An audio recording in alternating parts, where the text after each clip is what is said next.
महादेव्या कक्षिरत्नं शब्दजितवरात्मजं राजचन्द्रमहं वन्दे तत्त्वलोचनदायकम् मोक्षमार्गस्य नेतारं वेत्तारं कर्मभूभृतां ज्ञातारं विश्वतत्त्वानां वन्दे तद्गुणलब्धये अखण्डमण्डलाकारं व्याप्तं येन चराचरं तत्पदं दर्शितं येन तस्मै श्रीगुरवे नमः। सत्श्रुतने नमस्कार, तारक त्रिपुटीने नमस्कार, असीम उपकारी आत्माने नमस्कार, महामित्रोने नमस्कार, महामिત્રો સમાન મુરબ્બીઓ મોક્ષોને નમસ્કાર। પરમ કૃપાળુ દેવ પ્રણીત વચનામૃતજી પત્રાંક 157 અ એટલે આ રોજની સીમા 157માં પત્રમાં 1 થી 18 મુદ્દા હતા તે યથાશક્તિ વિચાર્યા। છેલ્લે કંઈક બાકી છે તે 157 અ છે જે 158ની પ્રસ્તાવના રૂપે જ છે।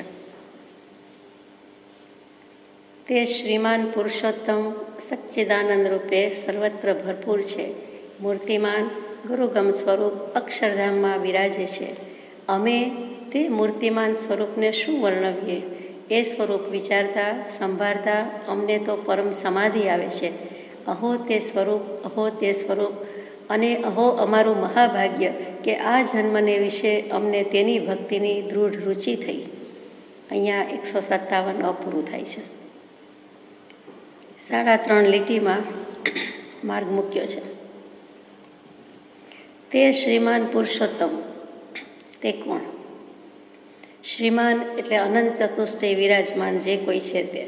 શ્રી કહેતા અનંત જ્ઞાન, અનંત દર્શન, અનંત સુખ, અનંત વીર્ય। તે શ્રીમાન શબ્દ આજે લોક સમાજ આપણે વ્યવહારમાં પણ બહુ પ્રચલિત છે। તે જ શ્રીમાન અને તે જ શ્રીમતી, યાને કે કોઈ ચેતન પદાર્થને સંબોધીને કહેવાય છે, કોઈ જળની સાથેની આ ભાંજગળ નથી, જળ સાથેની વાત નથી। શ્રીમાન પુરુષોત્તમ કહેતા જ શ્રી કહેતા શ્રીમાન, અનંત ચતુષ્ટય જેનામાં છે તે શ્રીમાન એટલે બહુમાન આપ્યું છે, માનાર્થે બહુવચન આપ્યું। પુરુષોત્તમ, પુરુષ કહેતા સ્ત્રી પુરુષ નપુંસક એમ પર્યાય ભેદ નથી, પણ પુરુષ કહેતા આત્મા ઉત્તમ એવી જ્ઞાન ચેતનાનો સ્વામી છે તે પુરુષ, અને તેમાં જે શયન કરે છે એટલે કે જ્ઞાન ચેતનાનો સ્વામી છે, માલિક છે તે પુરુષ, અને તેમાં પણ ઉત્તમ હોય, શ્રેષ્ઠમાં શ્રેષ્ઠ હોય તે પુરુષોત્તમ। એટલે પુરુષોત્તમ એટલે વિષ્ણુ નારાયણ કહીએ તે પણ ખરો, અને પુરીસસિંહાણમ પુરીસવંડ પુનરિયાણમ પુરીસવરગંધથીણમ એમ આપણે નમોથુણંગમાં સ્તુતિ કરીએ છીએ તે પુરુષોત્તમ ભગવાન, તીર્થંકર દેવ, જિનેન્દ્ર દેવ, સિદ્ધ થઈ ગયેલા કોઈ પણ આત્મા, કેવલી ભગવાન, તે બધાને પણ પુરુષોત્તમ કહેવાય। એમાં સિદ્ધાત્માને તો અત્યંત વધારે કહી શકાય, કેવલી ભગવાન કરતાં પણ, કેમ કે એ હજુ સહયોગી છે પણ આ તો અયોગી થઈ ગયા છે એવા પુરુષોત્તમ એટલે કે સિદ્ધ દશાને પામેલા તે શ્રીમાન પુરુષોત્તમ। વેદાંત દર્શન વિષ્ણુ અને નારાયણની કલ્પના કરે, માન્ય કરે, આપણે સિદ્ધાર્થમાં કહીએ તો કાંઈ ખોટું નથી, કાંઈ ભેદ નથી। તે શ્રીમાન પુરુષોત્તમ કેમ કે જ્ઞાન અપેક્ષાએ વિષ્ણુ જેવા, વિષ્ણુ જેમાં ઉ આવેલું છે તે સર્વવ્યાપક છે, તો સિદ્ધ ભગવાનનું જ્ઞાન પણ સર્વવ્યાપક છે। એટલે કે બધે જ સિદ્ધ ભગવાન વ્યાપીને રહેલા છે। સિદ્ધ ભગવાનના જ્ઞાનમાં પ્રત્યેક દ્રવ્યની સમય સમયની પરિણતિ ઝડપતી હોવાથી સિદ્ધ ભગવાનનું જ્ઞાન પણ બધે જ સર્વવ્યાપક છે। એવું જ વિષ્ણુનું કહેવાય છે, એટલા માટે તે શ્રીમાન પુરુષોત્તમ કહેતા આપણે સિદ્ધાર્થમાં લ્યો, વેદાંતિ વિષ્ણુ નારાયણ રખે। સચ્ચિદાનંદ રૂપે સર્વત્ર ભરપૂર છે। ત્યાં વિચારવાનું છે કે અત્ર તત્ર સર્વત્ર, અત્ર આ સ્થળે આ સમયે, તત્ર તે સ્થળે તે સમયે, સર્વત્ર એટલે સર્વ સ્થળે અને સર્વ સમયે ભરપૂર છે। તો સચ્ચિદાનંદ રૂપે સિદ્ધાર્થમાં વિષ્ણુ ભગવાન કેવી રીતે વ્યાપ્ત હોય, ભરપૂર હોય, એમની જ્ઞાન અપેક્ષા સિવાય શોભી શકે નહીં, હોઈ શકે નહીં। એટલે ત્યાં જ્ઞાન અપેક્ષા જ લેવાનું છે કે સચ્ચિદાનંદ રૂપે સર્વત્ર ભરપૂર છે। એટલે થાંભલો આત્મા, ફર્નિચર આત્મા અને જળ પદાર્થ આત્મા એવા આશયથી કહેવાતું નથી, અહીંયા એવા આશયથી કહેવાયું નથી. પણ સચ્ચિદાનંદ રૂપે સર્વત્ર ભરપૂર છે એટલે જ્ઞાન અપેક્ષા એ વ્યાપક છે. વેદાંત તો એમ જ કહેવાનું છે કે જળ પદાર્થ એ પણ આત્મા છે, જે કંઈ છે તે બધું સચ્ચિદાનંદ રૂપે છે, નીચે આવે છે ત્યારે લઈએ છીએ. અત્યારે આપણે આટલું રાખીએ છીએ કે આ બધે જ પુરુષોત્તમ ભગવાન સિદ્ધાર્થમાં વ્યાપીને રહેલા છે. કેવલ જ્ઞાનના જ્ઞાનમાં બધું ઝળકે છે, દેખાય છે, એટલે તેઓ બધે જ છે. આપણને સર્વજ્ઞની હાજરી આજે બોલતી ગાતી વખતે પણ લાગતી નથી, તો તે આપણો દોષ છે. બાકી સર્વજ્ઞ પ્રભુ તો છે જ, એમના જ્ઞાનમાં તો સમય સમયનું બધું ઝળકે છે, ઝળકે છે. મૂર્તિમાન ક્વેશ્ચન માર્ક, ગુરુગમ કૌંસમાં, સ્વરૂપ અક્ષરધામમાં બિરાજે છે. હવે અક્ષરધામ શું એ પ્રશ્ન થાય. મૂર્તિમાન એટલે તો દેખીતી રીતે મૂર્તિમંત સ્વરૂપે દેખાતું હોય તે સદેહે વિદ્યમાન વિચરમાન, જે મૂર્તિમાન મોક્ષ તે સત્પુરુષ છે તેમ લખનારા કૃપાળુદેવ અહીંયા મૂર્તિમાન ગુરુગમ, ગુરુગમે જેને સમજાયું છે કે સમજી શકાય છે તે સ્વરૂપ અક્ષરધામમાં બિરાજે છે. એટલે સિદ્ધનું સિદ્ધ સ્વરૂપ, આત્માનું શુદ્ધ સ્વરૂપ જ છે. તે કાંઈ મીટી ફીટી જતું નથી, હળી ભળી જતું નથી. તેનું અલાયદું અનોખું પ્રત્યેક સિદ્ધાત્માનું અસ્તિત્વ છે. અહીંયા પ્રત્યેક પુરુષોત્તમ કહેવું હોય તો એમ તો કે તે અક્ષરધામમાં બિરાજે છે. હવે આપણે પ્રશ્ન થાય કે અક્ષર શું, અક્ષરધામ શું? આપણે તો હમણાં વાત લીધી તેમાં આવી જ ગયું કે જીનાગમની દૃષ્ટિથી અક્ષરધામ એટલે સિદ્ધાલય, સિદ્ધશિલા, જ્યાં સિદ્ધ ભગવંત બિરાજે છે તે. વેદાંતિ કે વૈષ્ણવ સંપ્રદાય કે બીજા કોઈ નોન જૈન્સ જેને કહીએ તે બધા શું માને છે? અક્ષરધામ એટલે સ્વર્ગ માને છે, મોક્ષ માને છે, વૈકુંઠ માને છે. તો કે સ્વર્ગ નથી માનતા, વૈકુંઠ માનતા નથી, મોક્ષ જ કેવું છે. કબીર સાહેબને પણ તે જ મોક્ષ અભિપ્રેત છે અને બીજા બધા સંપ્રદાયને પણ તે જ કહેવું છે, પણ શબ્દ અક્ષરધામ લખ્યો છે. તો જનક વિદેહીની એક વખતની વાત છે. એમની ભરી સભામાં યાજ્ઞવલ્ક્ય મુખ્ય આચાર્ય પદ, ઉપાધ્યાય પદ જે કયો તે મુખ્ય સ્થાન ભોગવી રહ્યા છે. બંને જ્ઞાની પુરુષ ગણાય છે. તે જનક વિદેહી તો જ્ઞાની છે, પણ યાજ્ઞવલ્ક્ય પણ હજુ સંપૂર્ણ જે કહી શકાય જ્ઞાન દશા તેને પામ્યા નથી. પણ સામાન્યપણે લોકો જેને કહે છે તે રીતે બધું જ શોભાવી રહ્યા છે, પદવી શોભાવી રહ્યા છે. અને તે વખતે ભરી સભામાં કેટલાય વિદ્વાનો પંડિતોને હરાવેલા છે. ઓપન ચેલેન્જ ટુ એવરીબડી હતી. એમાંથી બધા જ પંડિતો વિદ્વાનો થાકી ગયા, હારી ગયા. યાજ્ઞવલ્ક્યજી જીતી ગયા અને 10,000 ગાયનું દાન હતું તે જનકજીની ભરી સભામાંથી લેવા તૈયાર થયા. જ્યાં કહે છે કે શિષ્ય આ ગાયોનું ધન ઉપાડી જાઓ, એટલે કે ઇનામમાં, દાનમાં, વિજયના પ્રતીક રૂપે તે 10,000 ગાયનું દાન હતું, તેને લઈ જતા હતા. તેવામાં એક ગાર્ગી બેન આવ્યા. તે ગાર્ગી એટલે વાચકનું ઋષિના પુત્રી અને અત્યંત તેજસ્વીની, પ્રભાવિક અને બ્રહ્મવાદીની હતી. તે કહે છે કે મને હરાવો તો ખરા કહું, મારા 2 પ્રશ્ન છે, હું પૂછી શકું? એમ કરીને યાજ્ઞવલ્ક્યજીને જાહેર સભાને જનકજીને સંબોધે છે. તે વખતે સવાઈ સોક્રેટિસ જેવા યાજ્ઞવલ્ક્ય છે. દશા તો જે હશે તે, પણ જ્ઞાનમાં તો ધુરંધર છે. તો કહે છે કે પૂછ પૂછ ગાર્ગી, જરૂર પૂછ, એક નહીં પણ બંને પ્રશ્ન પૂછી દે. તો ગાર્ગી પહેલો પ્રશ્ન પૂછે છે કે જે દ્યુલોકથી ઉપર છે, દ્યુ અને દ્યાવા, દ્યુ એટલે અંતરિક્ષ, આકાશ, અંતરિક્ષ કહીએ તે, સ્પેસ કહીએ તે, દ્યાવા એટલે પૃથ્વી અને દ્યુ એટલે આકાશ. અહીંયા કહે છે કે જે દ્યુલોકથી ઉપર છે, અંતરિક્ષથી ઉપર છે, પૃથ્વીથી નીચે છે, જે દ્યુલોક અને પૃથ્વીની મધ્યમાં છે, અને જે સ્વયં આ પૃથ્વી અને દ્યુલોક છે, તથા જેને ભૂત, વર્તમાન અને ભવિષ્ય તરીકે ઓળખવામાં આવે છે, તે કોનામાં ઓતપ્રોત છે? પૃથ્વી પણ તે જ, આકાશ પણ તે જ, પૃથ્વીની મધ્યમાંય તે, પૃથ્વીની નીચેય તે, આકાશની ઉપર પણ તે જે કંઈ કહેવું છે તે, અને વળી 3 કાળ લઈ લીધા છે. ગાર્ગીબેન ઓછા નથી. ભૂત, ભવિષ્ય, વર્તમાન તરીકે ઓળખવામાં આવે છે, તે કોનામાં ઓતપ્રોત છે? એટલે કે કોના આધારે છે અને કોનામાં વિલય કે લય પામે છે? તો જવાબ મળે છે કે તે બધું આકાશમાં ઓતપ્રોત છે. એટલે કે 2 જ ભાગ પડે છે, લોકાકાશ, અલોકાકાશ. અલોકાકાશમાં તો કાંઈ ગતિ પ્રગતિ છે નહીં, સવાલ નથી. એટલે જે રહ્યું તે લોકાકાશ. સિદ્ધ ભગવાન જેવા સિદ્ધ ભગવંત અક્ષરધામ એ પણ લોકાગ્રે રહેલું છે, લોકના અગ્રભાગમાં સૌથી ઊંચે રહેલું છે.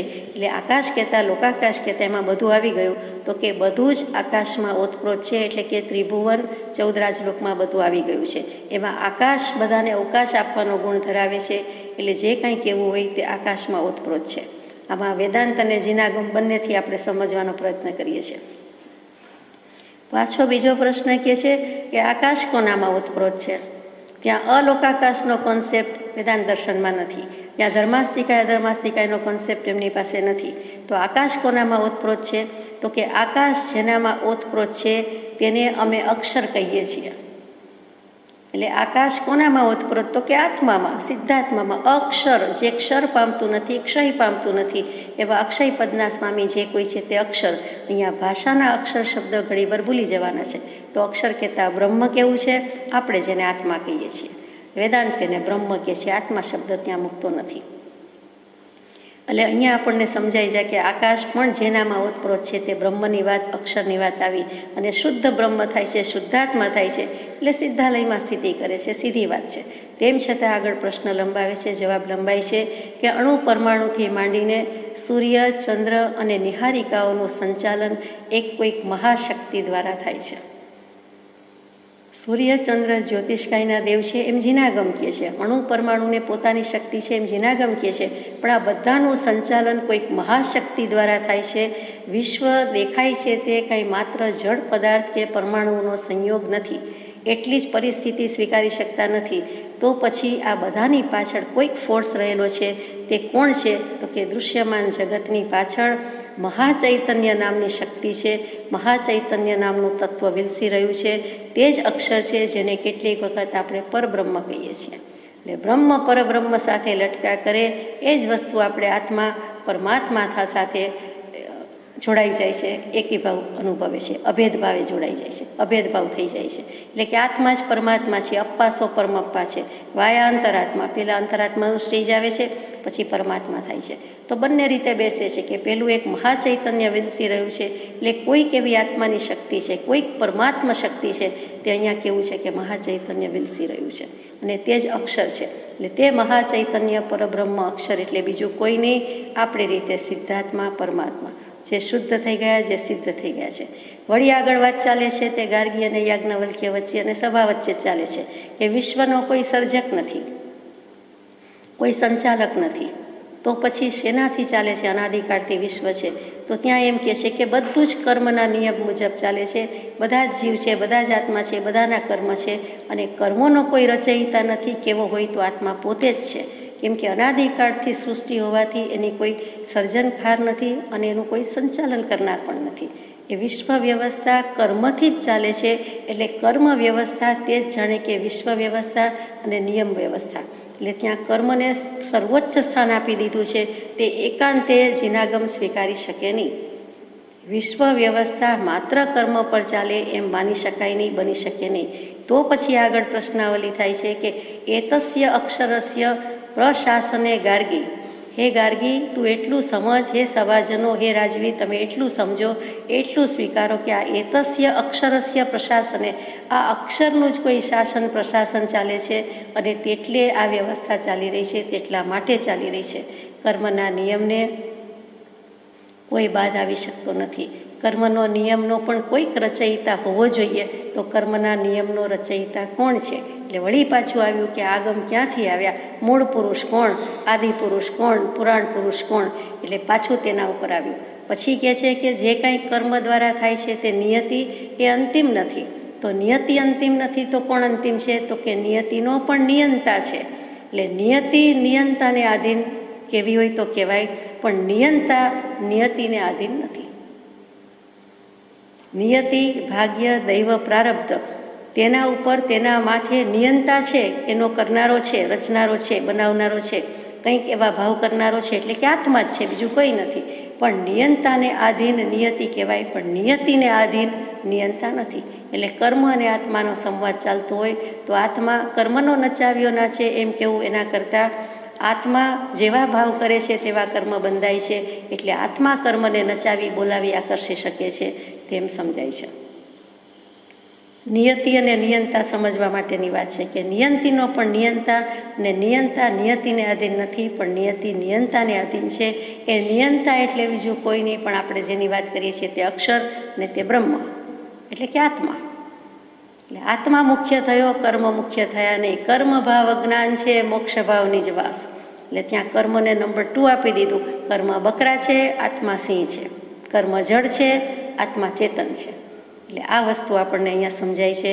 એટલે જે વેદાંત દર્શનથી લીધું છે તે આપણે સ્વીકારી શકતા નથી.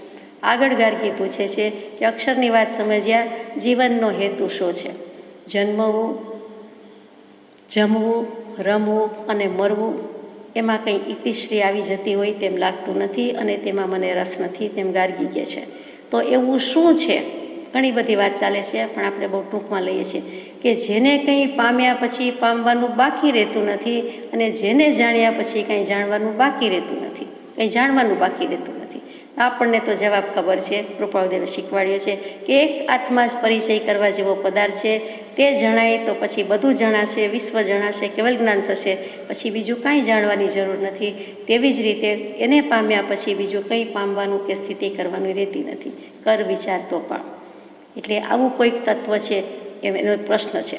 પછી કહે છે કે જે કંઈ છે તે અક્ષરને જાણવામાં જ જીવનની કૃતાર્થતા છે, જીવનની ધન્યતા છે. માટે ગાર્ગી, હવે તું મને વધુ પ્રશ્ન પૂછીશ નહીં. છેલ્લામાં છેલ્લું કહી દીધું. ઘણા બધા સવાલ પૂછીને સારી એવી ચેલેન્જ લીધેલી છે, સારી એવો હાર્ડ ટાઈમ આપેલું છે. એટલે પછી કહે છે હવે કંઈ પ્રશ્ન પૂછીશ નહીં, હવે સંતોષ હશે. ગાર્ગી પણ કહે છે કે ચાલો હવે મારે પ્રશ્ન પૂછવાના નથી. આ અક્ષર શાસન બહુ મોટી વાત છે. એતસ્ય અક્ષર શાસન, તો એને શાસન કહેવાની બદલે પ્રશાસન કેમ કીધું? તો કે ઘણું ગહન છે. આપણા આત્માની જ વાત છે. ઘણું ગહન છે, સૂક્ષ્મ છે, અબાધિત છે અને વળી બધાથી જુદું પડે છે, ઘણી રીતે વિશિષ્ટ છે. તેથી તેને પ્રશાસન કહ્યું જાય છે. પ્રકૃષ્ટ એવું આત્મા પ્રથમ પોતે છે તો બધું છે, એની પાછળ ધામધૂમ ધમાલ છે. માટે પ્રશાસન આત્માનું જ હોય, અક્ષરનું જ હોય અને તેવો અક્ષર પુરુષ સિદ્ધ થઈને અક્ષરધામમાં બિરાજે છે. અમે તે મૂર્તિમાન સ્વરૂપને શું વર્ણવીએ? કૃપાળુદેવ લખે છે, સિદ્ધના સુખ સ્મૃતિમાં લાવો, એવું 5મા બોધ વચનમાં 12-14 વર્ષની ઉંમરે લખાયેલું વચન કે સિદ્ધના સુખ આપણે યાદ કેવી રીતે કર્યા? ગયા હોય તો ફરી આવવાનું રહેતું નથી, ગયા ન હોઈએ તો યાદ પણ ક્યાંથી હોય ને સમજ પણ કેવી રીતે હોય? કોન્સેપ્ટ ક્લિયર થાય જ નહીં. તો છતાં લખે છે કે એના સુખ સ્મૃતિમાં લાવો. અહીંયા પણ લખે છે તે મૂર્તિમાન સ્વરૂપને, આત્માના શુદ્ધ સ્વરૂપને, સિદ્ધ સ્વરૂપને શું વર્ણવીએ? એ સ્વરૂપ વિચારતા સંભાળતા અમને તો પરમ સમાધિ આવે છે. કૃપાળુદેવને તે સ્વરૂપ વિચારતા સંભાળતા યાદ કરતા, સંભાળવું છે, સંભાળવું નથી, સંભાળતા પરમ સમાધિ આવે છે. કેમ કે વાંચતા વિચારતા સંભાળતા એમને સ્વરૂપ સંભાળી લીધું એટલે પરમ સમાધિસ્થ થાય છે, એટલે કે પરમ સમાધિ આવી જાય છે. હવે પરમ સમાધિ કેવી રીતે અને મૂર્તિમાન સ્વરૂપને વિચારતા કરે એટલે શું? તો કે મૂર્તિમાન સ્વરૂપ તો સિદ્ધનું સ્વરૂપ તો નિરંજન નિરાકાર કેવી રીતે વિચારાય? તો કે જે સ્વરૂપ ક્યાં પામ્યા છે એ તો સ્થિતિ કરવા માટે છે.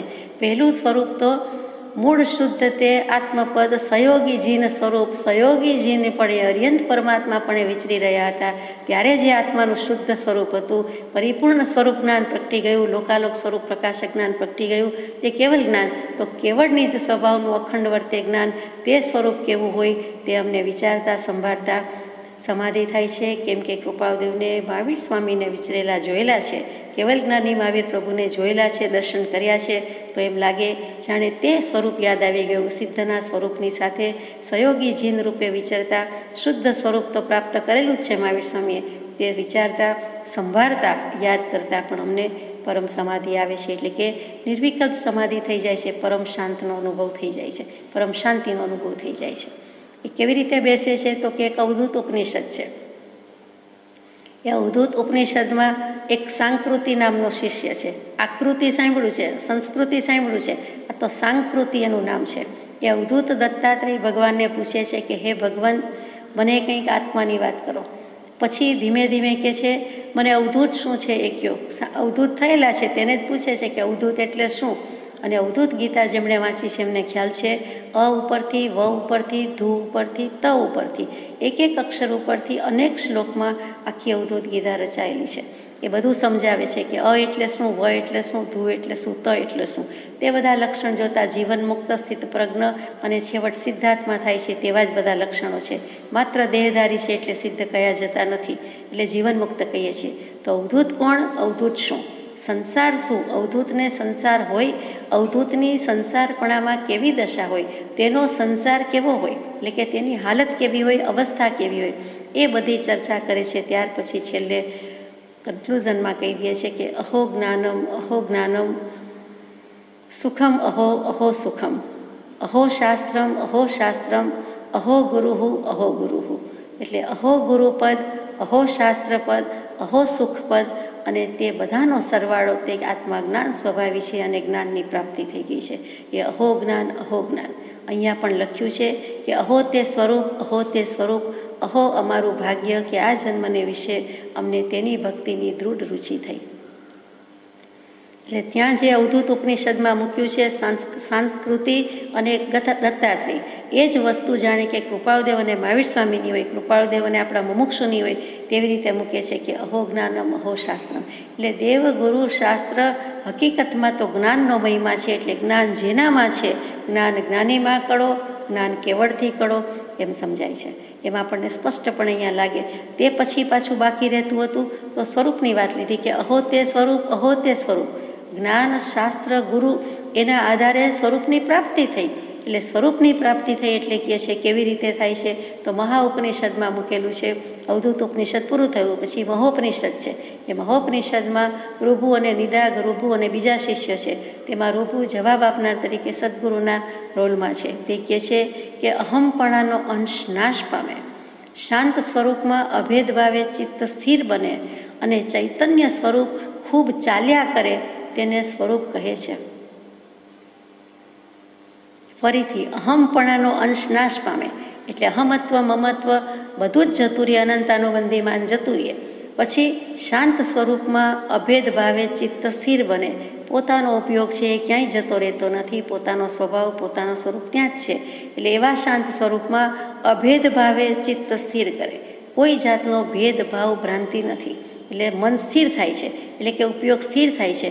અને પછી જે રહ્યું પોતાની પાસે તે ચૈતન્ય સ્વરૂપ ખૂબ ચાલ્યા કરે છે, હરે છે, ફરે છે, વિચરે છે, વિહરે છે, સ્થિર થાય છે. જે કાંઈ કયો છે તે ખૂબ ચાલ્યા કરે છે. એની ગતિને કોઈ રોકટોક નથી. નિરાબાદ સુખ છે, અવ્યાબાદ સમાધિ સુખ છે, કેમ કે સ્વરૂપની પ્રાપ્તિ છે. એટલે તેને સ્વરૂપ કહ્યું છે. તો કૃપાળુદેવ પણ અહીંયા રાજી થઈને કહે છે કે અહો તે સ્વરૂપ. અહો અમારું મહાભાગ્ય કે આ જન્મને વિશે અમને તેની ભક્તિની દૃઢ રુચિ થઈ.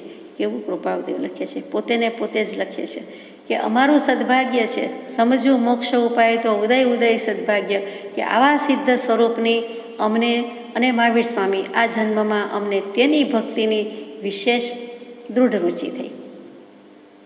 ભક્તિ તો લઈને જ આવ્યા હતા, હતી જ, અને 22 વર્ષ સુધીમાં પણ ઉત્તરોત્તર વર્ધમાન થતી ગઈ. અને કહે છે કે અમારું પણ પરમ સદભાગ્ય, મહાભાગ્ય શબ્દ લખ્યો છે, કેમ કે મહાપુરુષ થવાના છે. મહાપુરુષે જે લઈ લીધું છે, સ્વીકાર્યું છે, સાબિત કર્યું છે, તે સ્વરૂપના ભાગીદાર અને ભોગી થવાના છે, સંપૂર્ણપણે ભાગીદાર ભોગી થવાના છે. એટલે કહે છે કે અમને તેની ભક્તિની દૃઢ રુચિ થઈ. સામાન્યપણે રુચિ તો હતી, હવે દૃઢ રુચિ થઈ. એટલે વર્ધમાનતાય થઈ, દૃઢતાય થઈ. અને રુચિ, પ્રતીતિ, શ્રદ્ધા, આચરણ એ તો આપણે જીનાગમનો ક્રમ છે જ કે આટલી રુચિ હજી રુચિ સુધી જ મૂકે છે. અહીંયા પ્રતીતિ, શ્રદ્ધા, આચરણ મૂકતા નથી. તો અમને તેની રુચિ થઈ. એટલે ત્યાં ચોખ્ખું ચણક પોતાની દશા કહી દીધી છે કે તેવા સ્વરૂપની જ રુચિ છે અને તેને સમ્યક દર્શન કહ્યું જાય છે. તે રુચિ અમને થઈ ચૂકી છે, ભક્તિની દૃઢ રુચિ થઈ ગઈ છે. એવું દૃઢત્વ આત્મામાં પ્રકાશે છે. એટલે કે શુદ્ધ સમકિત્યો, ક્ષાયિક સમકિત્યો જે બધું થવાની અણી ઉપર છે તે બધે સુધી પહોંચી ગયેલા છે. આગળ જઈએ.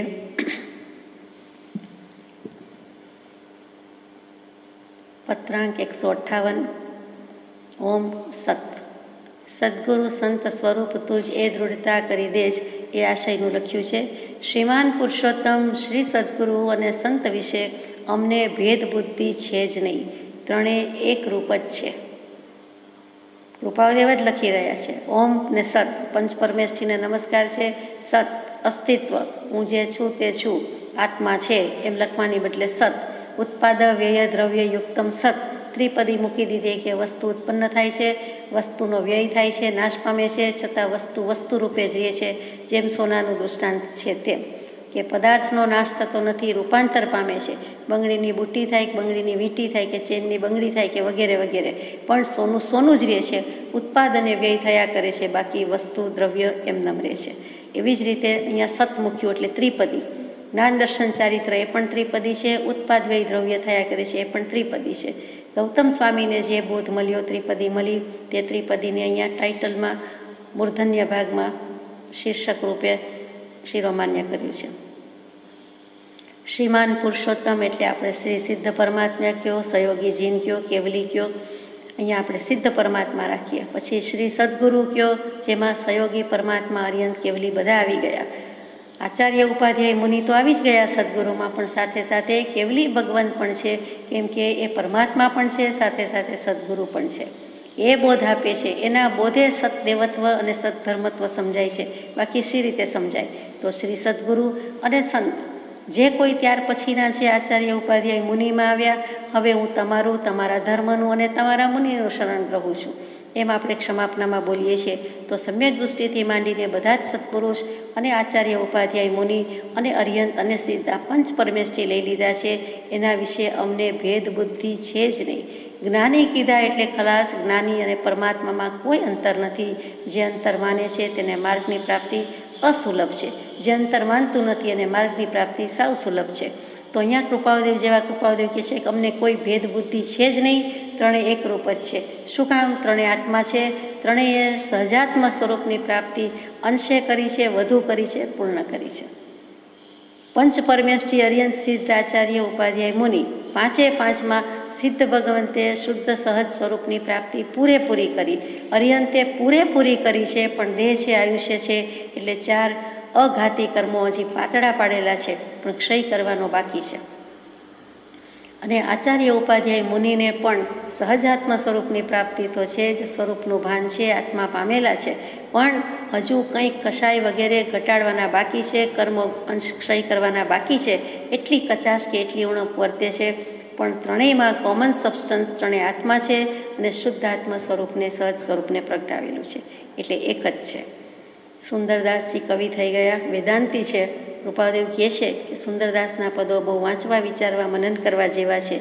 જોકે સુંદરદાસજી ક્યાં ચૂકે છે, ક્યાં ભૂલ છે, તે અમારા જ્ઞાનમાં છે, ખ્યાલમાં છે, એમ પણ કૃપાદેવે કહી દીધું છે. એ વેદાંતી જેમ અક્ષય ભગત હતા એવા સુંદરદાસજી થઈ ગયા. એના ગુરુ તે દાદુ હતા તે, અને તેમણે એમ છેલ્લે કહી દીધું છે, ઘણું બધું લખ્યું પછી કે પરમેશ્વર મેં ગુરુ બસે, પરમેશ્વર ગુરુ માઈ, સુંદર દો પરસ્પર ભિન્ન ભાવ કચુનાઈ. પરમેશ્વરમાં ગુરુ બસે છે અને ગુરુમાં પરમેશ્વર વસે છે. એ બંને પરસ્પર છે, એમાં કોઈ ભિન્ન ભાવ કે ભેદભાવ છે જ નહીં. પ્રભુ શ્રીજીના બોધમાં પણ ઘણી જ વાર બોલતા ગવડાવતા મૂકેલું છે.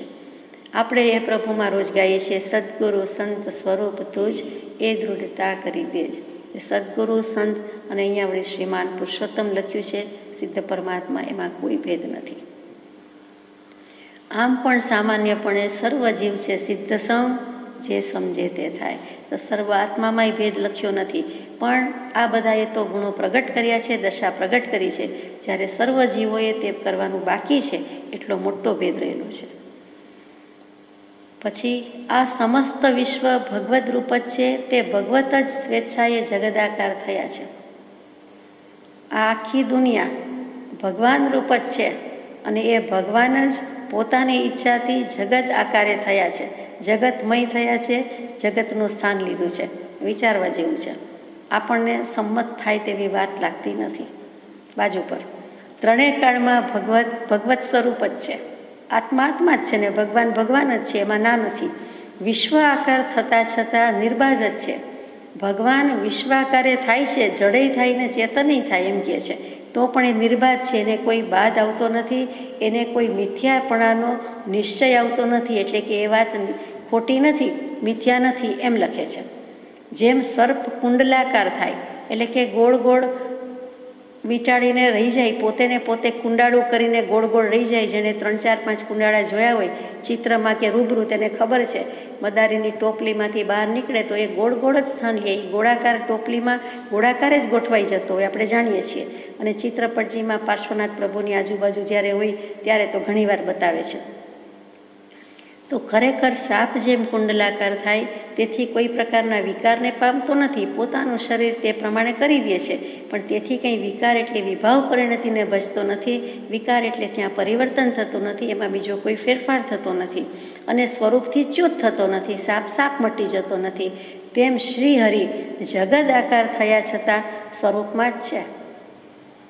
ભગવાન ગમે એટલા ઘાટ ઘડે લીએ લેવડાવે તો પણ તે તેના સ્વરૂપમાં જ છે. ભલે ને જગતના આકારે થયા. શ્રીહરિ કહેતા વિષ્ણુ, નારાયણ, ભગવાન આપણે જે કહીએ છીએ કોઈ પણ સિદ્ધાર્થમાં કાંઈ પણ તે શ્રીહરિ. અને શ્રીહરિ એટલે આત્મા કેવું હોય તો પણ બેસે કે જગત આકારે બધું થયું છે, પણ આત્માનું સ્વરૂપ તો જેમ છે તેમ છે. એના એકેય અસંખ્યાત આત્મ પ્રદેશમાંથી વધઘટ થઈ નથી, હાનિ વૃદ્ધિ થઈ નથી, સંકોચ વિસ્તાર જરૂર થયા છે, પણ બીજા કેટલાક ગુણો તો એમનેમ છે. એટલે આત્મા લ્યો હરિનો અર્થ અથવા તો સિદ્ધાત્મા લ્યો. તો સિદ્ધાર્થમાં લઈએ તો બેસે કે સમય સમયની પરિણતિ બધી જ જોયા કરે છે, જળ્યા કરે છે, પણ તેથી કંઈ તે સિદ્ધ ભગવાન આપણામય થતા નથી, વસ્તુમય થઈ જતા નથી. તેમનું સ્વરૂપ તો જેમ છે તેમ છે. તેવી જ રીતે આત્માનું સ્વરૂપ પણ જેમ છે તેમ છે. એ કંઈ તેવા થઈ જતા નથી, તે મય થઈ જતા નથી, તે મય થઈ જઈએ છીએ. તે માયા, અવિદ્યા, અજ્ઞાન અને એને કારણે સંસાર અવસ્થા છે, પરિભ્રમણ છે. પણ જો એમ જ અકબંધ રાખે, ઘડી બંધ રાખે તો કાંઈ વાંધો આવતો નથી. એટલે સાપ જેમ સાપ રૂપે જ રહી શકે છે, તેવી જ રીતે કોઈ પણ આત્મા એમ રહી શકતો હોય તો તે પોતાના સ્વરૂપમાં છે. જ્ઞાની પુરુષને ગમે તે સંયોગ હોય, ગમે તે નિમિત્ત હોય, પણ પોતે પોતાના સ્વરૂપમાં જ છે, તો તેને કોઈ ડગાવી શકતું નથી, સ્વરૂપથી ચ્યુત થઈ શકતા નથી. એટલે શ્રીહરિનો અર્થ સિદ્ધાર્થમાં લઈએ તો બેસે છે અને આત્મા લઈએ તો પણ બેસે છે, પરંતુ તેઓ શ્રી વેદાંતી કહે છે તે પ્રમાણે લઈએ તો આપણને બેસતો નથી, ગળે ઉતરતો નથી. આપણું પ્રતિબિંબ આપણે પાણીમાં જોઈએ તો આપણે પાણીમાં થઈ ગયા, આપણે અરીસા સામે ઊભા હોઈએ તો આપણે અરીસો થઈ ગયા કે અરીસો આપણામાં આવી ગયો. બંને દ્રવ્ય જુદા છે, બંને સામ સામે છે. તેમજ પ્રતિબિંબ, બિંબ અને પ્રતિબિંબ એ પણ એમ જ છે કે પહાડનું પ્રતિબિંબ નદીમાં, દરિયામાં પડતું હોય, કદાચ નદીના પાણીમાં પડતું હોય તો તેથી કાંઈ પહાડ નીચે આવી જતો નથી ને નદીનું પાણી કાંઈ પહાડને ભીંજવી શકતો નથી. ગિરી સરદીસે મુકર મેં ભાર ભીંજવો નહીં, બૃહદાલોચનામાં ગાઈએ છીએ તેમ. તો તે રીતે ચંદ્ર ભૂમિને પ્રકાશે છે, તો ચંદ્ર કંઈ ભૂમિ થઈ જતો નથી ને ભૂમિ ચંદ્ર થઈ જતો નથી. બંને વચ્ચે ડિસ્ટન્સ છે તે છે, બંનેના ગુણધર્મ જે છે તે છે. તો ચંદ્ર આકાશમાં ઉપર ઊંચે અને અહીંયા ભૂમિ નીચે જે ધરતી કહીએ છીએ તે, છતાં તે પ્રકાશી શકે છે. બંનેના સ્વરૂપમાં કોઈ વિકાર, ફરક થતો નથી. તેમ શ્રીહરિ જગદાકાર થયા છતાં સ્વરૂપમાં જ છે. આપણને વાંધો આટલો છે કે શ્રીહરિ આ બધા અવતાર લે છે કે આ બધા જગદાકાર થાય છે, શું જડ પણ થાય છે? તો વેદાંતને એમ કહેવું છે કે એમ જ છે, એમ થઈ શકે છે. ત્યાં આપણે થોડું ડિસએગ્રીમેન્ટ છે, બાકી કાંઈ વાંધો નથી. અમારો અને સર્વજ્ઞાનીઓનો નિશ્ચય છે કે અનંત સ્વરૂપે એક તે ભગવત જ છે. અમારો અને સર્વજ્ઞાનીઓનો નિશ્ચય છે એટલે કૃપાદેવી અનંતા જ્ઞાની લઈ લીધા કે અનંત સ્વરૂપે એક તે ભગવત જ છે. જે કાંઈ છે તે એક ભગવત તત્વ છે, પરમાત્મા તત્વ છે, આત્મ તત્વ છે. ભગવત શબ્દ રાખ્યો છે એટલે આપણે બ્રહ્મ, પરબ્રહ્મ, પરમાત્મા તત્વ એમ જ રાખવું પડે. એટલે કે ભગવાન જ છે, જે કંઈ છે તે અનંત સ્વરૂપે છે. એક દીર્ઘ તમસ નામના ઋષિ થઈ ગયા, ઉપનિષદની વાત છે. તેમણે અનેક દેવોની ખૂબ સ્તુતિ કરી. તે સ્તુતિ કર્યા પછી અંતે એક સૂત્ર બોલ્યા, તે ઋગ્વેદમાં બહુ શરૂઆતમાં જ નોંધાયેલું છે, પહેલા ભાગમાં જ 169મું સૂત્ર છે કે એકમ સત વિપ્રાહ બહુધા વદંતી. વિપ્રાહ બ્રાહ્મણો એક સતને જ આચરે છે, એક સતને જ બોલે છે, એક સતની જ વાત કરે છે. એટલે કે ગમે ત્યાંથી ગયો તો એક સતની જ વાત કરે છે. 209મા પત્રમાં પણ કૃપાળુએ મૂક્યું કે ગમે તે નામોએ એક સત જ અનંત નામે કહેવાયું છે. એને પછી પરમાત્મા કયો, વિષ્ણુ કયો, નિરંજન કયો, અલગ કયો, બીજા અનેક પરમાત્માના નામ મૂક્યા છે. અને આપણે પણ કહીએ છીએ કે હે પ્રભુ, હે પરમાત્મા, કયા નામે લખવી તને કંકોત્રી, તારા 1000 છે નામ. તો એ 1000 તો નહીં, અનંત નામ છે. આપણી પાસે 1008 કે આપણે લખીને થાકી જઈએ એટલે એટલા છે. તો અનંત સ્વરૂપે એક તે ભગવત જ છે. એટલે આત્મતત્વ છે ને એ પરમાત્મા થાય છે, એ રીતે સ્વીકાર કરવામાં વાંધો નથી. બાકી જળ એ પણ ભગવાન, ચેતન એ પણ ભગવાન, એમ આપણે સ્વીકારી શકતા નથી. ચેતન પોટેન્શિયલી ભગવાન થઈ શકે છે તે અપેક્ષાએ સ્વીકારીએ, પણ જળને ભગવાન કહેવાનું આપણને તો ગળે ઉતરતું નથી. અનંતકાળ પહેલાં આ સમસ્ત વિશ્વ તે શ્રીમાન ભગવતથી જ ઉત્પન્ન થયું હતું. અનંતકાળે લય થઈ તે ભગવત રૂપ જ થશે. અનંતકાળ પહેલાં આખી દુનિયા શ્રીમાન ભગવતથી જ ઉત્પન્ન થયું હતું. એક ભગવાન જાણે કે થયા, એક આત્મા થયો, પરમાત્મા થયા, અને અનંતકાળે લય થઈ એ ભગવત રૂપ જ થશે. એટલે કે બધું જ ઉત્પન્ન થયું અને બધું જ પાછું ઉત્પન્ન થયેલું જળ અને ચેતન એમ કેવું છે તે બધું જ ભગવત રૂપ જ થશે. એ કેવી રીતે બને? એ પૂજ્ય જળ વસ્તુને પૂજ્ય કહો તો વાંધો નથી, પણ જળ વસ્તુને ચેતન કહીને પરમાત્મા થશે, ભગવત રૂપ થશે, તે તો વિચાર કરવા જેવું છે. અત્યારે વિચાર કરીએ, આગળ વિચાર કરીએ. ચિત્ત અને આનંદ એ બે પદાર્થ જળને વિશે ભગવતે તિરોભાવે કર્યા છે. જીવને વિશે એક આનંદ જ તિરોભાવે કરેલ છે. સ્વરૂપ તો સર્વ સચ્ચિદાનંદમય છે, સચ્ચિદાનંદ સ્વરૂપ છે. સ્વરૂપ લીલા ભજવાને અર્થે ભગવતની આવિર્ભાવ અને તિરોભાવ નામની શક્તિઓ પ્રચરે છે. સચ્ચિદાનંદ સ્વરૂપ ભગવાન કહીએ છીએ, ભગવાનના સ્વરૂપની વાત કીધી. વારંવાર ભગવત, ભગવાન, પરમાત્મા કહેવાની બદલે અહીંયા આપણે સચ્ચિદાનંદ લઈએ છીએ. તો સત, ચિત્ત અને આનંદ 3 શબ્દ છે. તો અહીંયા લખે છે કે ચિત્ત અને આનંદ એ બે પદાર્થ એટલે કે બે વસ્તુ ગણો, બે ભાવ ગણો, તે જળને વિશે ભગવાને તિરોભાવે કર્યા છે. તિરોભાવ એટલે શું? તો કે એક તો છુપાયેલું ઢંકાયેલું હોવું તે, બીજું અદ્રશ્ય હોવું તે, ત્રીજું નાશ.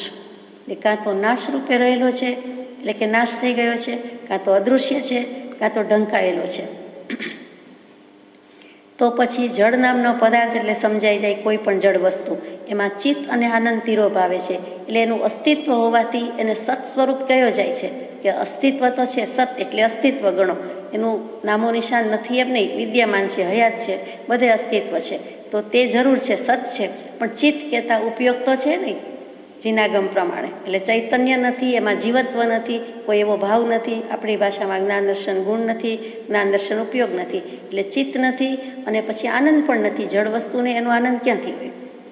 એટલે જળને પોતાનો આનંદ હોઈ શકે નહીં, એટલે આનંદ નથી ને ચિત્ત નથી. એટલે જળ વસ્તુમાં આપણને જે પ્રશ્ન છે તે જ આવ્યો કે સચ્ચિદાનંદ સ્વરૂપ જળને કેમ કહેવાય? તો અહીંયા લખે છે કે કહેવાય તો ખરો, પણ ચિત્ત અને આનંદ એ બે પદાર્થ જળને વિશે ભગવાને તિરોભાવે કર્યા છે. કાં તો નાશ કર્યા છે એમ ગણો, અદૃશ્ય કર્યા છે એમ ગણો, ઢંકાયેલા રાખ્યા છે. ઢંકાયેલા તો માનવામાં આવતું નથી, તો નાશ કર્યો છે એમ આપણે રાખીએ, અથવા અદૃશ્ય કહીએ. જીવને વિશે એક આનંદ જ તિરોભાવે કરેલ છે. જીવમાં સચ્ચિદાનંદ કેવી રીતે છે? તો કે સત અને આનંદ બંને છે, પણ ચિત્ત શું છે? તો કે આનંદ તિરોભાવે કરેલ છે. સત અને ચિત્ત, સત કહેતા અસ્તિત્વ છે, ચિત્ત કહેતા જીવત્વ છે, જીવે છે.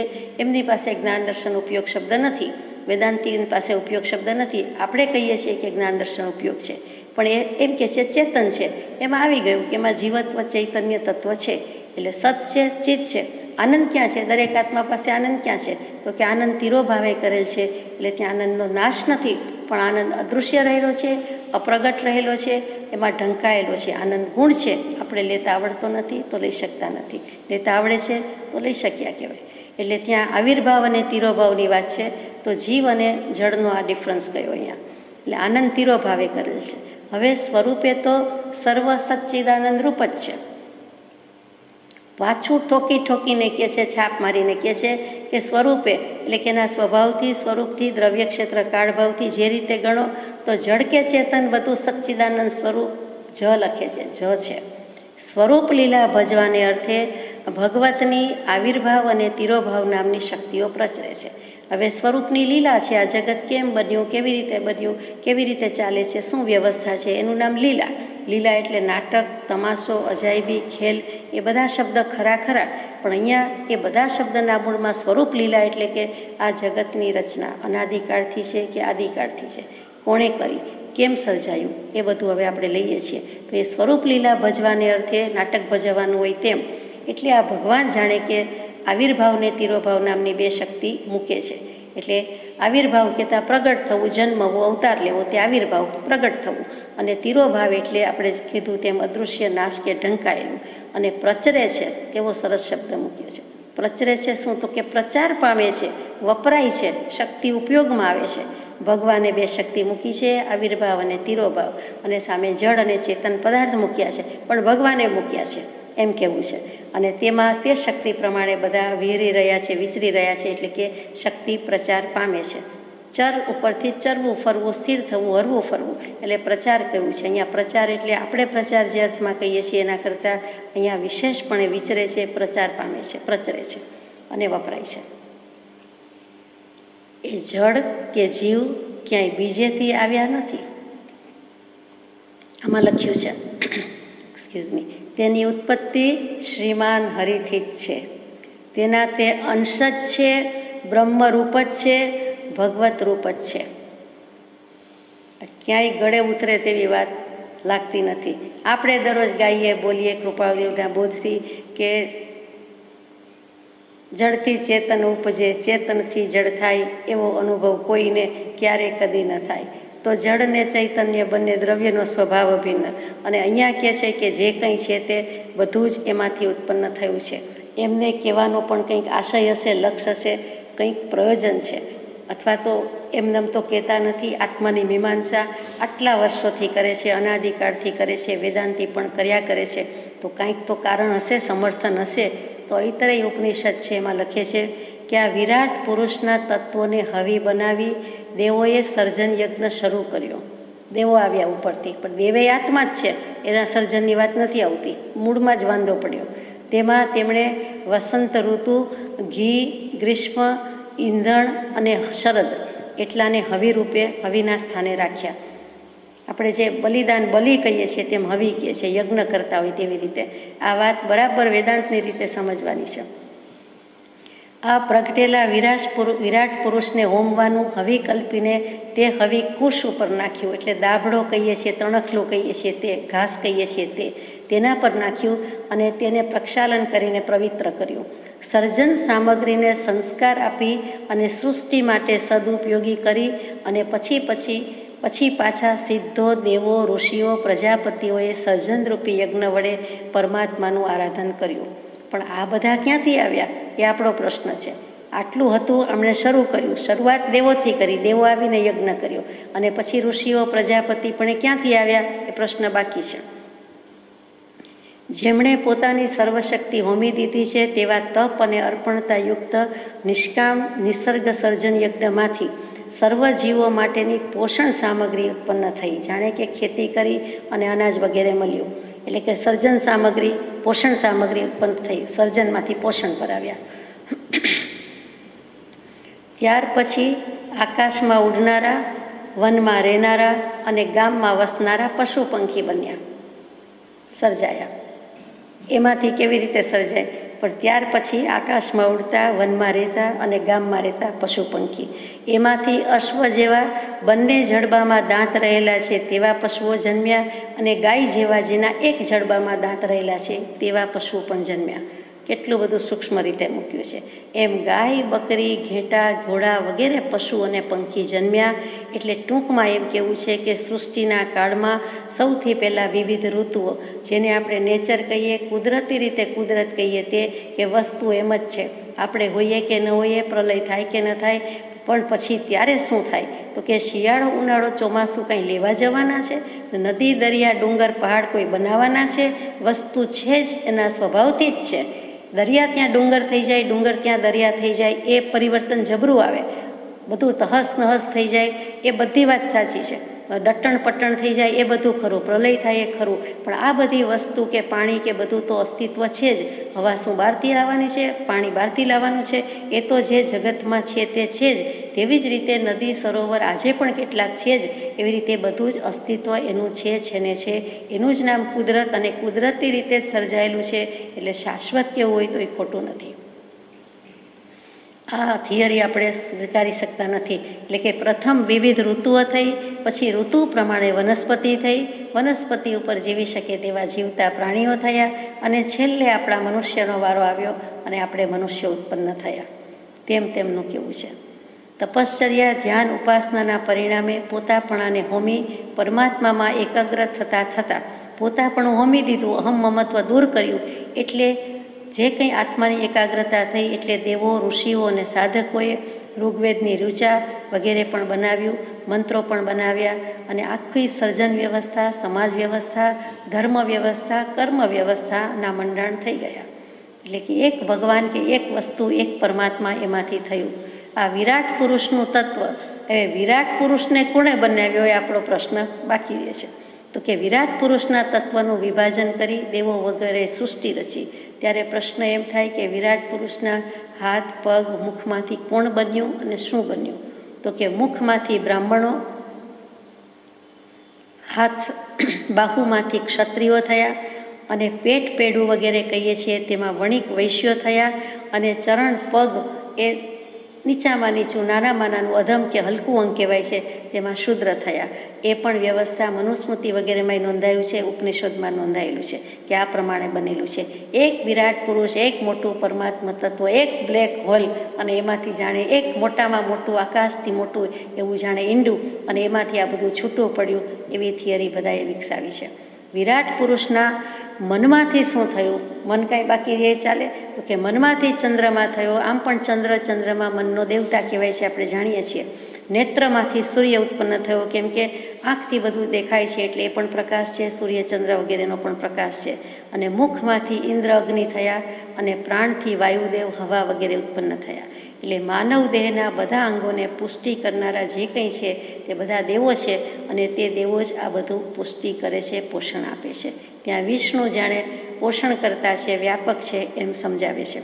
વિરાટની નાભીમાંથી શું થયું? તો કે અંતરિક્ષ થયું, અને મસ્તકમાંથી સ્વર્ગ, અને પગથી પૃથ્વી, અને કાનથી બધી દિશાઓ થઈ, ચારે દિશા ને ચાર વિદિશા વગેરે. આમ વિવિધ લોકની રચના થઈ છે. ટૂંકમાં થાકી ગયા હોય તો આ સર્જન યજ્ઞમાં 7 તત્વ મુખ્ય છે, 7 સત્ય મુખ્ય છે.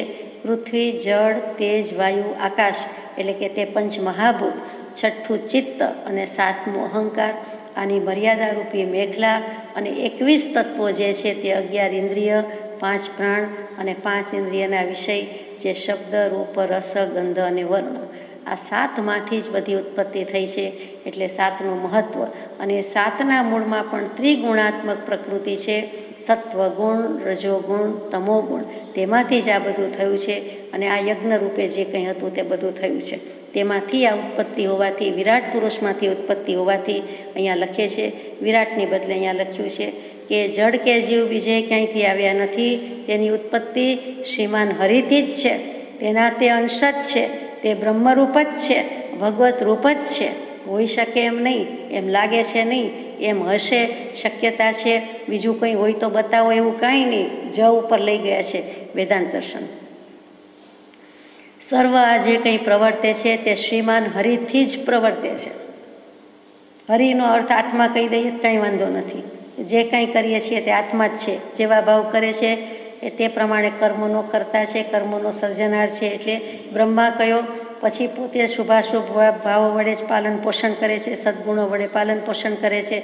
તો વિષ્ણુ થયા, અને પોતે જ કર્મનો ભૂકો બોલાવી દે છે, પ્રલય કરી નાખે છે, ક્ષય કરી નાખે છે. તો મહાદેવ થયા, શંકર થયા, શિવજી થયા. તો બ્રહ્મા, વિષ્ણુ, મહેશ આત્મા પોતે છે. તે શ્રી હરિનો અર્થ 30, 40, 50 અર્થ થાય છે. એમાંનો એક વિષ્ણુ નારાયણ જૂનો જાણીતો, અને એક આપણો આત્મા. એટલે જો શ્રી હરિને આત્મા કહો તો આપણને કોઈ મતભેદ નથી, નહીં તો ઘણો બધો મતભેદ છે. સર્વ તે છે, તેજ રૂપ છે, સર્વ તેજ રૂપ છે. ભિન્ન ભાવ અને ભેદાભેદનો અવકાશ જ નથી, તેમ છે જ નહીં. ઈશ્વર ઈચ્છાથી તેમ ભાસ્યું છે, અને તે શ્રીમાન હરિને જ ભાસ્યું છે. અર્થાત તું તે જ છો, તત્વમ અસી. હવે ભિન્ન ભાવ અને ભેદાભેદ શું? તો કે વેદાંત દર્શનમાં મુખ્ય વસ્તુ આવે છે જે જીન દર્શનમાં મિથ્યાત્વ મોટામાં મોટું પાપ, પાપનો બાપ કહીએ, અને મોટી માથાકૂટ મિથ્યાત્વની મોજમાં માલ્યા એટલે સમ્યક્ત્વ ન મળ્યું. પણ મિથ્યાત્વ અને સમ્યક્ત્વ, પણ એમાં મિથ્યાત્વની વાત આવે. તે જ વસ્તુ વેદાંત અહીંયા ભ્રાંતિ કહે છે, ઘણીવાર માયા કહે છે, ઘણીવાર અવિદ્યા કહે છે. અહીંયા એક શબ્દ લઈએ છીએ તે ભ્રાંતિ. ભ્રાંતિના 5 ભેદ છે. એટલે કે ભ્રમમાં રહેવું, વેમમાં રહેવું, સ્વરૂપ વિશેનું અજ્ઞાન, સ્વરૂપ વિશેનો ખોટો ખ્યાલ, તરંગ, કલ્પના, એ બધી ભ્રાંતિ. શાંતિના બદલે આત્મા સંબંધી જુદી જુદી કલ્પના ભાવના રહે તે. તો તે ભ્રાંતિના 5 ભેદ બહુ જૂના જાણીતા છે, એ વેદાંત દર્શનમાં સુંદર મૂક્યા છે. એ જ ભ્રાંતિના 5 ભેદ કહે છે. આપણે મિથ્યાત્વના 5, 8, 25 ભેદ કહીએ છીએ, તે જ આવે છે, બીજું કાંઈ નથી. 5 ભેદમાં પહેલું લીધું કે ભેદ ભ્રાંતિ. તે ભેદ ભ્રાંતિમાં પાછા 5 વિભાગ કર્યા કે જીવ અને ઈશનો ભેદ લાગે છે. ઈશ કહેતા ઈશ્વર લઈએ. જીવ અને ઈશ્વરનો ભેદ લાગે છે. બીજો જીવોનો પરસ્પર ભેદ લાગે છે. ત્રીજો જીવ અને જળનો લાગે છે, એ તો ચોખ્ખો જ છે. ચોથો ઈશ અને જળનો લાગે છે. પાંચમો જળ અને જળનો ભેદ લાગે છે. તો આ પાંચેય ભેદ લાગે છે, એ લાગે છે. વેદાંત એમ કહે છે નહીં, તમને લાગે છે, બાકી છે નહીં, બધું એક જ છે. એમને મન તો બધું એક જ, એટલે આવો ભેદ જ નથી, ભાંગો જ નથી. આપણે ચોખ્ખું કહીએ છીએ કે જીવ અને ઈશનો ભેદ છે. જ્યાં સુધી શક્તિ ગુણ વગેરે પ્રગટાવ્યા નથી ત્યાં સુધી જીવ કહેતા આત્મા જુદો છે, ઈશ કહેતા ઈશ્વર પરમાત્મા જુદો છે. આત્મા એ પરમાત્મા અમુક અપેક્ષાએ છે, પ્રગટાવે નહીં ત્યાં સુધી નથી. પછી જીવનો પરસ્પર ભેદ આપણે માનીએ છીએ કે જીવો પરસ્પર બધા જુદા જ છે. સબસ્ટન્સ, એઝ એ હોલ બધામાં આત્મતત્વ છે, જીવત્વ છે, પણ એક જીવ બીજા જીવથી બિલકુલ જુદો. ટ્વિન્સ હોય તો એ પણ બધા જુદા જ, એના કર્મ વગેરે જુદું જ છે. તો તે પ્રમાણે જીવોનો પરસ્પર ભેદ છે એમ આપણે માનીએ છીએ. વેદાંત એને ભ્રાંતિ કહે છે. વેદાંત કહે છે જીવ અને જળનો ભેદ નથી. આપણે કહીએ જીવ અને જળનો ભેદ તો બરોબરનો છે. જળ અને ચેતનનો ભેદ, જીવ અને જળ, દેહ અને આત્મા, એનો ભેદ છે. ચોથું કહે છે ઈશ અને જળનો ભેદ નથી. આપણે કહીએ ઈશ અને જળનો ભેદ છે જ. ઈશ ઐશ્વર્ય પ્રગટાવે તે ચૈતન્ય આત્મતત્વ, અને જળ સામે મૂક્યું, બધું જુદું છે. જળનું ઐશ્વર્ય જળની રીતે છે, ચૈતન્યનું ઐશ્વર્ય ચૈતન્યની રીતે છે, બંને જુદું. અને પાંચમું જળનો ભેદ, તો કે જળમાં પણ બધી વસ્તુ જુદી છે, એટલે એમાં પણ કેટલોક ભેદ છે. એક જ તત્વ સામાન્ય છે કે એનામાં જળ ભાવ છે, કોમન છે. જેમ આત્મામાં આત્મભાવ છે તેમ જળમાં જળભાવ છે, પણ અહીંયા જુદું પડે છે. તો એ ભેદ ભ્રાંતિ એક થઈ. બીજી ભ્રાંતિ છે કરતા ભોગતાપણાની ભ્રાંતિ. આત્મા કરતાય નથી ને આત્મા ભોગતાય નથી, તો શું કામ ભ્રાંતિ માર્યો છો? તે જીનાગમ સ્વીકારે છે કે અમુક અપેક્ષાએ આત્મા કરતા નથી, આત્મા ભોગતા નથી. પણ જીનાગમ અપેક્ષા એ કહે છે કે જ્ઞાન દશામાં આત્મા કરતાય નથી ને ભોગતાય નથી. અજ્ઞાન દશામાં આત્મા કરતા છે, આત્મા ભોગતા છે. અને જો કરતા ભોગતા હોય તો તે સ્વરૂપનો જ કરતા છે, સ્વભાવ પરિણતિએ નિજ સ્વરૂપનો કરતા છે, ને તેવી જ રીતે સ્વભાવ પરિણતિએ નિજ સ્વરૂપનો ભોગતા થઈ શકે છે. બાકી કરતા ભોગતાની ભ્રાંતિ આપણને નથી. વેદાંત પણ કહે છે કે એ ભ્રાંતિ છે. ત્રીજું કહે છે સંઘની ભ્રાંતિ. સંઘ ભાવ છે, એ પણ જુદું. આપણો આત્મા, આપણો દેહ એક, એની સાથે ક્રોધમાન માયાલોભ વગેરે જોડાયેલા, એટલે આપણને એક જ લાગે છે, પણ એક છે નહીં, બધી વસ્તુ જુદી છે. તો ત્યાં સંઘ ભાવથી બધું સાથે લાગે છે, સાથે છે નહીં. ચોથું વિકારની ભ્રાંતિ, કે જેમ ચંદ્ર ભૂમિને પ્રકાશે છે તો તેટલી ભૂમિ ઉપર પ્રકાશ હોવાથી પ્રકાશિત લાગે છે, પણ તેથી બે વસ્તુ જુદી જ થઈ, એટલે વિકાર થાય છે, ફેરફાર થાય છે, પર્યાય બદલાય છે, અવસ્થા બદલાય છે, પરિણમન થાય છે. પણ એ વિકાર છે એમ જાણીએ છીએ, એ વિભાવ પરિણતિ છે તેમ જીનાગમ કહે છે. અને અહીંયા વેદાંત તો કહે છે કે વિકારની ભ્રાંતિને હિસાબે બધાને લાગે. સાપમાં કંઈ ફેર પડ્યો, ગોળ કુંડાળું થઈ ગયો તો એમાં ફેર પડ્યો નહીં. પાણીમાં ફેર પડ્યો, ત્રિકોણાકારનું વાસણ હોય તો ત્રિકોણાકારે દેખાય, ગોળાકાર હોય તો ગોળાકાર, લંબચોરસ હોય તો એમ, ચોરસ હોય તો એમ. પાણી પાણી જ છે. હજારો ગાયનું દૂધ હોય કે કરોડો ગાયનું દૂધ હોય, દૂધ જ છે. એનો કલર એક જ છે, એનો રંગ સફેદ જ છે, અને દૂધને દૂધ જ કહેવાય. એમ પાછું કોઈ દૃષ્ટાંત ન મળ્યું તો કરોડો ગાયનું મૂક્યું. કે તેવી જ રીતે આ બધું એક અને એક જ છે એમ સાબિત કરે છે. અને છેલ્લી ભ્રાંતિ છે તે બ્રહ્મથી ભિન્ન એવી જગતની સત્યતાની ભ્રાંતિ, કે જગત સત્ય છે એમ લાગે છે, બ્રહ્મ સત્ય, જગત મિથ્યા એમ લાગવું જોઈએ. એની બદલે બ્રહ્મ સત્ય અને બ્રહ્મથી ભિન્ન એવું જગત પણ સત્ય એમ માને છે. એ ભ્રાંતિ છે, એ મિથ્યા છે, એ અસત છે. દેખીતી રીતે જગત જેવું કાંઈ દુનિયામાં છે જ નહીં. દેખીતી રીતે કાંઈ દુનિયા જ નથી ને જગત જ નથી. અને આપણને નવાઈ લાગે, પણ આપણે એમાં જ વસેલા છે, એમની સાથે ડીલ કરીએ છીએ. પણ સૈદ્ધાંતિક દૃષ્ટિ એમ કહે છે કે એવું કાંઈ છે જ નહીં. એટલે આ જે વેદાંતની 5 ભ્રાંતિ છે એ અહીંયા એમ કહે છે કે સર્વ તેજરૂપ છે, જે કાંઈ છે તે હરિરૂપ છે, ભગવત રૂપ છે. ભિન્ન ભાવ અને ભેદનો અવકાશ જ નથી. એની કોઈ રૂમ નથી, સ્પેસ નથી, અહીંયા આવતા જ નહીં, અહીંયા એ ટકતું જ નથી, આવતું જ નથી. કેમ કે તેમ છે જ નહીં. Excuse me. ઈશ્વર ઈચ્છાથી તેમ ભાસ્યું છે. હવે ઈશ્વર ઈચ્છા પછી આવી, અને તે શ્રીમાન હરિને જ ભાસ્યું છે. આપણને ખબર પડતી નથી. આપણે તો કહીએ છીએ કેવલ જ્ઞાનીએ જેમ જગત જોયું તેમ ખરું, અને અર્થાત તું તે જ છો, તને જ ભાસે છે. શ્રીમાન હરિ એટલે તું આત્મરામ છો, તને જ ખબર પડે છે, બીજા કોને ખબર પડે છે? એટલે તું તે જ છો. તત્વમ અસી બ્રહ્માનંદમ પરમ સુખદમ કેવલમ જ્ઞાનમૂર્તિમ દ્વંદ્વાતીતમ ગગન સદૃશમ તત્વમસ્યાદિ લક્ષ્યમ તત્વમ અસી. તત્વમસી એટલે જેવો તેવો શબ્દ નથી, મોટો મંત્ર છે. અથર્વવેદ એક થઈ ગયો, સામવેદ થઈ ગયો, અને સામવેદનું છાંદોગ્ય ઉપનિષદ એનો 6થો અધ્યાય, અને એમાં તત્વમસી એક મહાવાક્ય મૂક્યો. આખો વેદ અભ્યાસ ન થાય, ન મળી શકે તો કાંઈ નહીં, આટલું જ એમાંથી મહાવાક્ય તો શું મહાશબ્દ, આટલું જ સમજાઈ જાય. પણ વાક્ય જ કહેવું પડે, તત્વમ અસી, કર્તા કર્મ ક્રિયાપદ છે. તે તું છો, તું તે જ છો. ત્યાં સામવેદનું ગાન થઈ જાય એટલે જીવનનું આપણું ગાન પૂરું થઈ જાય. એ આપણને દૃઢતા કરાવે છે કે તત્વમસી.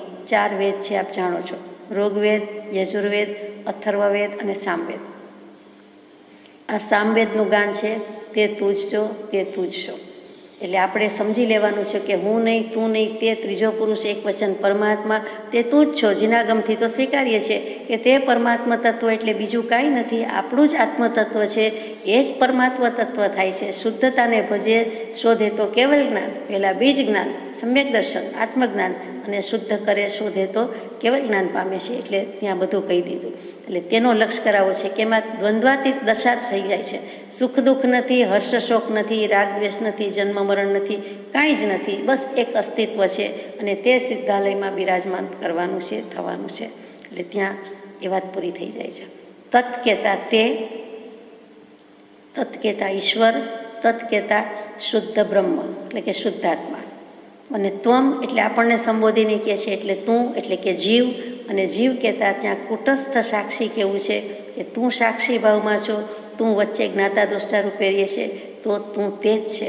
આત્મા સદા અસંગને કરે પ્રકૃતિ બંધ. ત્યાં પ્રકૃતિને બંધમાં કહી દીધું છે. સાંખ્ય દર્શન, વેદાંત દર્શન પ્રમાણે આપણે પ્રકૃતિને બંધમાં એમ કહેતા નથી. જે થાય છે તે કર્મ છે, પર્યાયમાં થાય છે, ત્યાં આત્માને લાગુ પડતું નથી. આપણે એ રીતે ઘટાવીએ છીએ. તો એમ કહેવાય કે આત્મા તો તું જ છો, અને તે જ પરમાત્મા થશે, તો તત્વમસી સમજાય છે. એની સાથે સાથે ઋગ્વેદમાં કીધેલું છે કે પ્રજ્ઞાનમ બ્રહ્મ, અહીંયા નથી મૂક્યું. અથર્વવેદનું મહાવાક્ય છે અયમ આત્મા, અને યજુર્વેદનું મહાવાક્ય છે અહમ બ્રહ્માસ્મિ. આ પત્રમાં છેલ્લે આવશે તે. આનંદનો અંશ આવિર્ભાવ હોવાથી જીવ તે શોધે છે, અને તેથી જેમાં ચિત્ત અને આનંદ એ 2 અંશ તિરોભાવે કર્યા છે એવા જળમાં શોધવાના ભ્રમમાં પડ્યો છે. પણ તે આનંદ સ્વરૂપ તો ભગવતમાં જ પ્રાપ્ત થવાનું છે. જે પ્રાપ્ત થઈએ આવો અખંડ બોધ થઈએ, આ સમસ્ત વિશ્વ બ્રહ્મરૂપ જ ભગવત રૂપ જ ભાસશે એમ છે જ, એમ અમારો નિશ્ચય અનુભવ છે જ. ફરીથી લઈએ. આનંદનો અંશ આવિર્ભાવ હોવાથી જીવ તે શોધે છે. આપણે જળને ચેતનની વાત હતી કે સચ્ચિત આનંદ, તો પછી જીવમાં, આત્મામાં આનંદનો અંશ તો છે જ. આવિર્ભાવ હોવાથી જીવ તે શોધે છે. એ પ્રગટી ચૂક્યો છે, પ્રગટી શકે છે, એટલે તેને શોધે છે.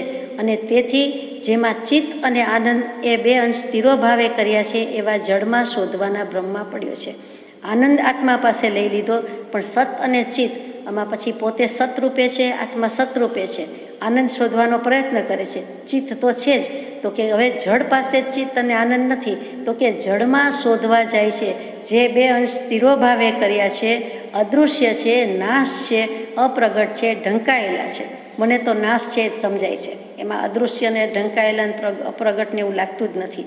એવા જળમાં શોધવાના ભ્રમમાં પડ્યો છે. એટલે અનિત્ય પદાર્થ પ્રત્યે જીવ બુદ્ધિ હોવાને લીધે આત્માનું અસ્તિત્વ, નિત્યત્વ, અવ્યાબાદ સમાધિ સુખ ભાનમાં આવતું નથી.